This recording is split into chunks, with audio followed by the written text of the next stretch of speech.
Muy buenas amigos televidentes, aquí estamos en su canal Bajo Techo TV.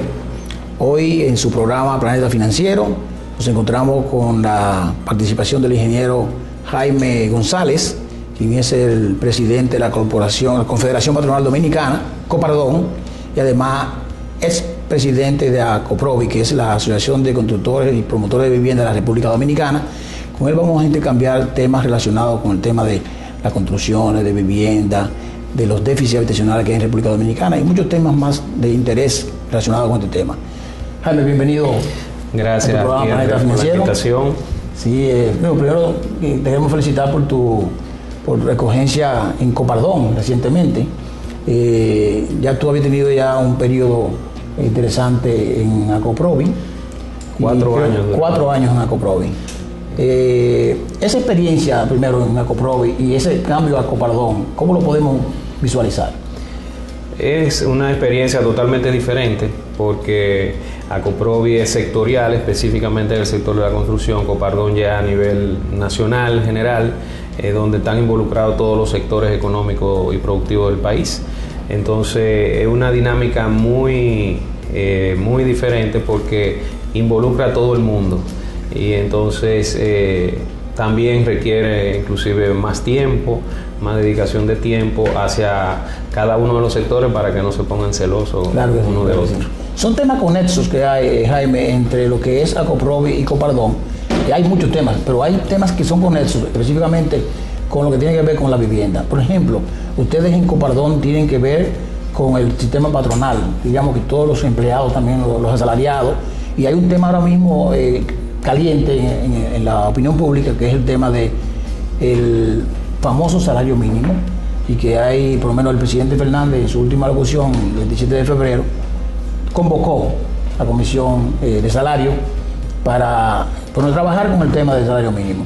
¿Esto tendría un impacto, algún impacto en poder darle más capacidad a los trabajadores para poder insertarse en la actualidad en adquirir viviendas? Bueno, indudablemente que todo lo que implique un alza salarial implica una mayor capacidad de los trabajadores. Y esto, aunado a los esfuerzos que se han estado haciendo en el gobierno y en el sector privado sobre la ley de desarrollo hipotecario y fideicomiso, entiendo que va a ayudar a que significativamente nosotros tengamos una repercusión del sector vivienda positiva, a diferencia del año 2009 y 2010. Copardón, de manera particular, en cómo se conecta con lo que podría ser una influencia en que los trabajadores, con el tema de pensiones, por ejemplo, y después vamos a hablar entonces a conectarlo con el mercado hipotecario y fideicomiso, ¿cómo se conecta?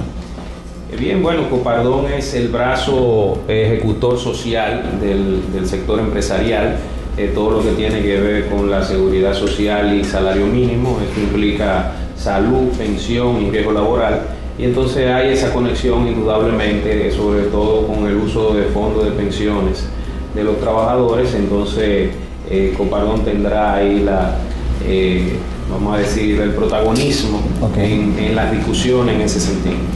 El tema de los fondos de pensiones y el uso de los fondos de pensiones es un tema que está siendo debatido desde hace unos cuantos años. Ya los fondos de pensiones al momento de hoy están aproximadamente en 125 mil millones de pesos y crecen exponencialmente, en promedio 2.500 millones todos los meses. Pero esos fondos están ahora mismo en la banca privada, en el Banco Central de la República, en algunos bonos de Hacienda y también bonos emitidos por empresas del sector privado.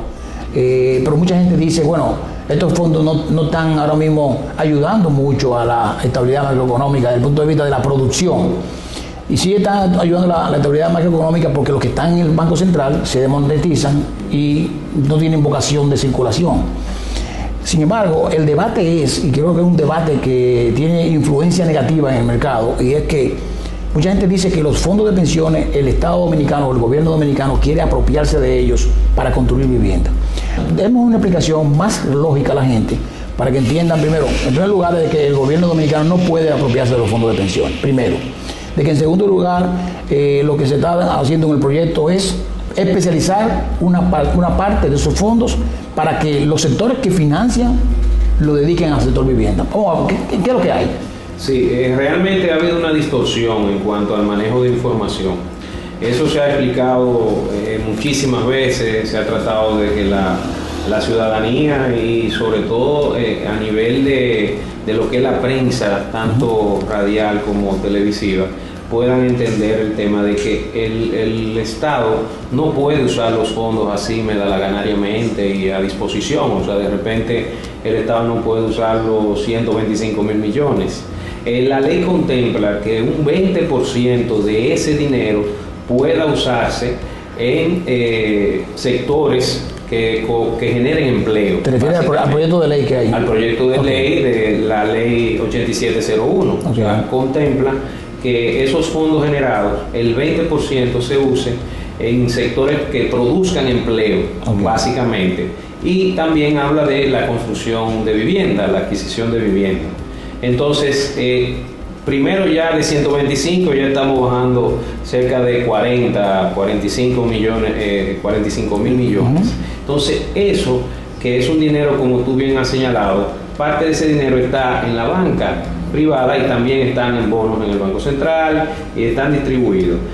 Eso lo que hace es que esas personas del sector bancario puedan, no es que deben, es que puedan invertir en proyectos de viviendas económicas para tratar de sacar una mayor rentabilidad a esos recursos, para que cuando el periodo de pensión de una persona llegue pueda tener su dinero asegurado. O sea, en sentido básico eso es lo que... Creo que la palabra mágica es rentabilidad, pero vamos a hacer la primera pausa y entonces cuando regresemos vamos a hablar sobre lo que es rentabilidad, beneficio y luego una contribución que mejore la calidad de vida de esos trabajadores que van a ser pensionados a futuro y que tendrán que tener beneficios inmediatos. Pausamos. Bien, amigos televidentes, continuamos en su programa Planeta Financiero y seguimos conversando con el ingeniero Jaime González, presidente de Copardón, y nos quedamos en el tema de la rentabilidad de los fondos de pensiones. Es un tema que de mucho interés y que quizás los dueños de los fondos, que son los trabajadores, hasta ahora no han tenido la conciencia clara de qué significa esta rentabilidad. Rentabilidad significa, bueno, vamos a poner los fondos donde más recursos nos generen. Ahora hay que ver dónde están, si están generando esos recursos. Sí, bien, como bien tú acabas de señalar, cuando tú tienes dinero ahorrado, vamos a decirlo así, como es en el caso del fondo de pensiones, donde una parte va y se deposita y cada quien tiene una cuenta individual, esos fondos van generando una rentabilidad, un interés por tenerlo en esa institución. En la medida que nosotros hacemos inversiones, igualmente cuando compramos una casa que va asumiendo valor, ese dinero necesita que tenga un mayor valor cada vez por la devaluación de la moneda, por la inflación. Entonces, si nosotros tenemos una moneda estancada, como nosotros observamos hasta este momento, donde simplemente está depositada en un banco, deja una rentabilidad hasta ahora mínima, fácilmente la inflación general en un año se traga esa rentabilidad. Esto quiere decir que el dinero, posiblemente si ahora son 100 pesos, dentro de 10 años, si no tiene una rentabilidad adecuada, ese dinero se convierte en 50 pesos, por decir algo, a ver si la gente lo entiende. Entonces, en la medida que se busca una mayor rentabilidad de esos recursos, entonces usted garantiza de que ese dinero a través del tiempo va a costar por lo menos lo mismo que costaba hace 10 años, para que usted tenga la misma capacidad de compra cuando se produzca el periodo de pensión. Entonces, a eso es que llamamos la rentabilidad, siendo un poco más práctico. Entonces, por eso hablaba de rentabilidad. La inversión en construcciones inmobiliarias tiene rentabilidades muy por encima de lo que actualmente se está presentando, y si uno puede garantizarle a esa entidad que invierta en un proyecto específico una rentabilidad 3 veces, 4 veces lo que actualmente presenta sencillamente por depositarlo en el Banco Central o en una entidad financiera, entonces creo que hace más posible que esos recursos se multipliquen más y que el dominicano, cuando pueda ya pensionarse, realmente tenga una pensión digna. O sea, que eso es lo que está buscando el proyecto de ley que está ahora mismo en la Cámara. Primero, actualmente los fondos de pensiones se están generando en la banca local, que están invertidos en certificados de depósito, un promedio de entre un 5 y un 7%. En promedio, en la banca, en el mejor de los casos, en la banca. Si va a ser pensionado a largo plazo, tenemos una garantía de que la persona va a seguir invirtiendo, cotizando. Entonces esa persona puede tener una vivienda propia desde ahora, en base a los recursos que está aportando. Ese es el gran beneficio del sector. Y también está la implicación de la generación de empleo, porque en la medida que tú hagas inversiones en producciones, como son producciones masivas, como en la construcción, que abarca a todos los sectores, porque abarca el productor y el fabricante, pero también el transporte. Hay una cadena. Toda una cadena que indudablemente es la cadena de producción más significativa a nivel de economía, sí. El área de la construcción.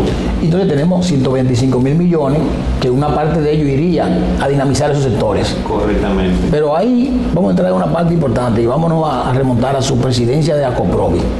En la República Dominicana, en el tema de la construcción, y usted es ingeniero civil, en los últimos 2 años, en un año, vamos a decir casi 2 años que usted tuvo en los 4 que tuvo en los 4 años más difíciles. Más difíciles. O sea, ¿cuál es la evaluación de la inversión que se hizo en el sector privado y el sector público en viviendas o en construcciones masivas o en construcciones de nivel medio o de alto nivel? La ciudad de Santo Domingo se transformó. Ya es una ciudad cosmopolitan de realmente hacia arriba. Las construcciones horizontales casi prescribieron, ¿verdad? Sí. O sea, vamos hacia arriba. ¿Cuál es el resumen de eso? Sí, bien, mira, realmente nosotros nos tocó vivir durante la presidencia de mantener un equilibrio y mantener una esperanza dentro de los propios asociados y dentro del propio sector para que no se desalentara. La crisis mundial se generó en el 2007 y en nuestro país venía de un ímpetu y una aceleración económica muy fuerte, una inversión inmobiliaria muy fuerte en todo, a nivel de turismo, a nivel de ciudades. Y ese ímpetu, cuando comenzaron a tomarse la medida, comenzó a desacelerarse, pero no fue realmente sino a principios de 2009 cuando en nuestro país comenzó a sentirse en el sector inmobiliario fuertemente, porque la aceleración era tan fuerte que durante ese periodo todavía muchas personas o tenían proyectos en cartera o estaban en proyectos en proceso. Entonces ya a partir del 2009, posiblemente mediados del 2009, comenzó ya una desaceleración dentro del sector. En el 2010 se presentó igual, o sea, no hubo ningún cambio. Nosotros sí estábamos esperando una reacción diferente, pero ahí comenzó a plantearse una especie de situación de confianza en el mercado, porque a depender tanto de mercado extranjero como nos vimos en el 2007, que dependíamos mucho de la situación internacional, entonces eso ha comenzado a que la gente sea un poquito más cuidadosa a nivel de las inversiones inmobiliarias. Todavía hasta el momento el sector no ha resurgido. Vemos algunos, vamos a decir, interés en el sector estatal, por ejemplo, con la aprobación o tratar de manejar el anteproyecto de desarrollo hipotecario y fideicomiso, que ha tratado de motorizarlo. Sí. Y entonces estamos en ese proceso, pero hasta ahora el sector de construcción de vivienda ha estado totalmente desacelerado, ha tenido una desaceleración importante. O sea que esta es más o menos la situación que se ha presentado dentro del sector inmobiliario, que no es lo mismo que el sector de la construcción. Claro, claro.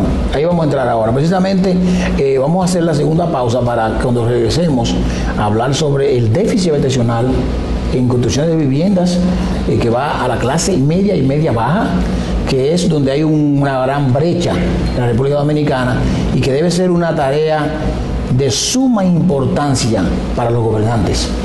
Eso de dotar a las viviendas, a la persona de viviendas, es un sueño que todo el mundo tiene, que todo el mundo quisiera.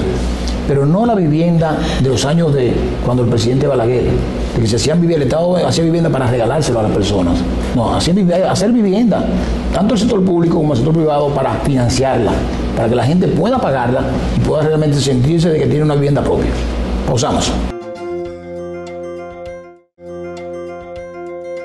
Bien, amigos, continuamos en nuestro programa Planeta Financiero. El último tramo de esta entrevista interesantísima con el ingeniero Jaime González. Don Jaime, hablábamos de ese gran déficit habitacional, no de torres, de apartamentos de clase media alta y de clase alta, sino de la gran masa de personas, de trabajadoras que esperan el auxilio de un trabajador, o sea, de un patrón, del sector privado o del gobierno como sea que el gobierno aporte o facilite. Vamos a hablar de cuál es el gran déficit que hay. Bien, lo primero que tenemos que dividir el déficit en dos partes. El déficit general, se está hablando de cerca de 1 millón de viviendas. Entonces, ¿qué pasa? Hay una parte que son viviendas existentes que no tienen condiciones dignas. Entonces eso se considera dentro del estudio del déficit como un déficit, porque que tú vivas en una rancheta que no tenga condiciones de vida, de servicio ni nada, no se considera. O sea, que requiere una mejora. Requiere una mejora o una construcción general. ¿Y eso están dentro del millón o son adicionales? Están dentro del millón. Okay. Eso están dentro del millón, que son cerca de 350,000. Y hay la otra parte, 600,000, que son ya el déficit habitacional de personas que no tienen ni siquiera una vivienda donde vivir, o sea, o viven arrimados, o no tienen vivienda. Entonces eso es bueno hacer esa diferenciación.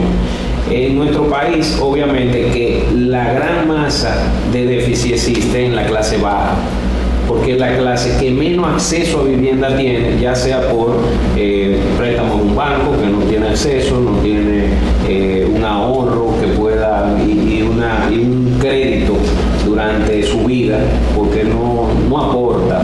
En ese sentido, entonces los bancos se restringen a prestarle ese tipo de... No tiene capacidad de pago. No tiene capacidad de pago. Para tú tener acceso como constructor a ese tipo de, vamos a decir, adquiriente de escasos recursos, tú tienes que masificar la construcción. O sea, tú no puedes hacer proyectos de 18 apartamentos, 20 apartamentos, por lo que hablamos de la rentabilidad, porque son viviendas de poco costo, donde la rentabilidad es mínima. Entonces tú tienes que masificar eso y tienes que hacer 400, 500.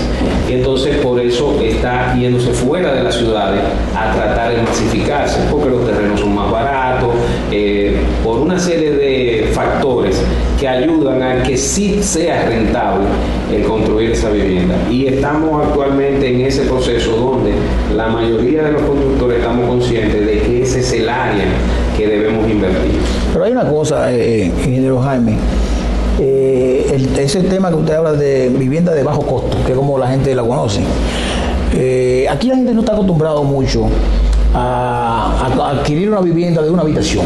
El asunto es que el dominicano le encanta vivir en una casa. Sí. Primero hay un cambio de que comenzó la clase alta a dejar de vivir en casas para vivir en apartamentos. Entonces ese cambio ya se asimiló. Inicialmente no se asimilaba. Yo no hago un edificio, no tengo patio. Exactamente, a mí me gusta las flores, el correcto. Pero el asunto de seguridad, el asunto de mantenimiento, o sea, obviamente obliga el irse a apartamentos. Por eso ese boom tan grande en esa área. Ahora estamos haciendo lo propio con el sector de más escasos recursos, que vive normalmente en espacios invadidos y eso, pero es su casa, tiene un patio. Entonces el vivir en condominio no es fácil. Entonces tenemos que cambiar esa cultura a vivir en condominio y vivir con lo que podemos. O sea, yo quisiera tener una casa de 2 o 3 habitaciones, pero solo puedo tener de una. Correcto. Entonces, bueno, aquí hay una oferta de una. Entonces, a esa brecha es que nosotros estamos apostando. Ya se ha comenzado, ¿verdad? Sí, han comenzado proyectos interesantes de una habitación, con esa misma lógica. ¿Y el costo promedio? El costo anda alrededor de los 600, 700 mil. Manejable. Muy manejable. ¿Y hay financiamiento? Puede conseguir financiamiento, ya la banca está apoyando este tipo de proyectos. Importante, entonces los préstamos pueden salir entre 4 a 6 mil pesos. Que va a estar mensual. Claro. Entonces, tú estás haciendo algo, tú estás cambiando un gasto mensual por una inversión. Porque tú estás alquilado, pagando más o menos lo mismo. Eso es un gasto. Al final de año usted gastó ese dinero. Pero en el caso contrario, con la oferta que ustedes están diciendo, usted está invirtiendo en su propiedad. Así es. Entonces ese es el cambio que estamos apostando y hacia allá es que estamos motivando a nuestros asociados a que sus recursos y sus proyectos lo identifiquen con esa. Ese cambio generacional, ese cambio de cultura es importante porque la gente cuando dice, no, yo quiero una casa de 3 habitaciones, pero nada más necesita una, pero seguro le mandan un primo. Sí. Le mandan un primo. Sobre todo los que viven en la capital. Por eso. Mandan a alguien que a veces no puede cooperar. Claro. Porque lo bueno sería que viniera y aportara. Así es. Entonces mejor es minimizar usted sus gastos, su inversión, adquirir un apartamento de esos pequeñitos, que ya, como dice el ingeniero González, están ya ofertándose. Y así usted puede ir paso a paso. No, y va creando su propio crédito bancario. Correcto, eso es fundamental. La gente no se imagina lo que No. Pero el tú ya crear un nombre bancario, que digan fulano de tal, así, mira, él compró en tal sitio, y ha estado pagando rigurosamente. Claro. O sea, tiene una credibilidad. Ya usted es sujeto de crédito. Y posiblemente para su próxima casita, dentro de 5 años, que quiera tener de 2 habitaciones. Esa va a ser la base. Esa va a ser la base y ya tiene la inversión también que le va a ayudar a usted a poder incurrir en un gasto, en una inversión mayor. Y de seguro que usted tendrá un primo, un amigo, un hermano que ya viene en la condición que usted estaba antes. Y si ahora yo te la vendo a ti, mira, yo llevo al banco, el banco te financia y yo estoy avanzando. Entonces, esas son de las... Así comenzamos todos. Sí, sí, todos empezamos así. Sí. Y yo creo que esa es parte del cambio de cultura, de la educación que nosotros podemos ir transmitiéndole al pueblo, ¿no? Para que pueda tener realmente su vivienda digna. Igualmente hay otros proyectos que para nosotros son importantes, como son el proyecto de alquiler. El proyecto de ley de alquiler, sí. Que también está en el tapete, saliendo de nuestra gestión lo dejamos ya bien caliente y entendemos que va a coger vida dentro de las próximas semanas. Eso vamos a tratar con el licenciado Fermín Acosta. Correctamente. Presidente de Acoprovia actualmente. Bueno, ingeniero González, queremos primero agradecer el tiempo, se nos ha terminado. Este es nuestro primer programa de Bajo Techo TV. Usted ha sido el afortunado de ser el primer programa, el invitado del inicio en Copardón, la Confederación Patronal Dominicana, para compartir con los amigos televidentes de Bajo Techo TV. Muchas gracias. Nos vemos en el próximo programa.